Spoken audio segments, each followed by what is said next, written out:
ஒரு அழகான கிராமத்துல ஒரு நல்ல மனசு கொண்ட தாத்தா வாழ்ந்துட்டு இருந்தாரு. அவருக்கு விலங்குகள் மீது அளவற்ற அன்பு. ஒரு நாள் காட்டுப்பாதையில நடந்து போயிட்டு இருக்கும்போது ஒரு யானைக்குட்டி அழுதுட்டு இருக்கத தாத்தா பார்த்தாரு. உடனே ஓடி போயிட்டு, "ஏன் குட்டி அழுற?" அப்படின்னு கேட்டாரு.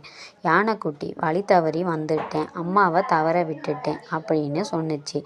தாத்தா இறக்கப்பட்டு யானைக்குட்டிக்கு குடிக்க தண்ணீர் கொடுத்தாரு. காயத்துக்கும் மருந்து போட்டு விட்டாரு. அதுக்கப்புறம் கொஞ்சம் வாழைப்பழமும் கொடுத்தாரு. அப்போதிலிருந்து யானைக்குட்டி தாத்தாவை நம்ப ஆரம்பித்தது. தாத்தா, "வா, அம்மாவை தேடலாம்" அப்படின்னு சொல்லி யானைக்குட்டிய காட்டுக்குள்ள கூட்டிட்டு போனாரு.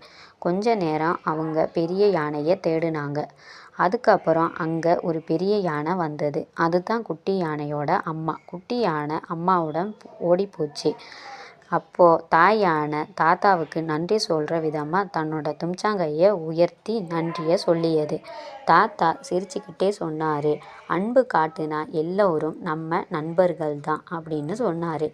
அந்த நாள்ல இருந்து யானை தாத்தாவை எங்க பார்த்தாலும் தூரத்திலிருந்து வணக்கம் சொல்றது போல தும்பிக்கைய உயர்த்தும்.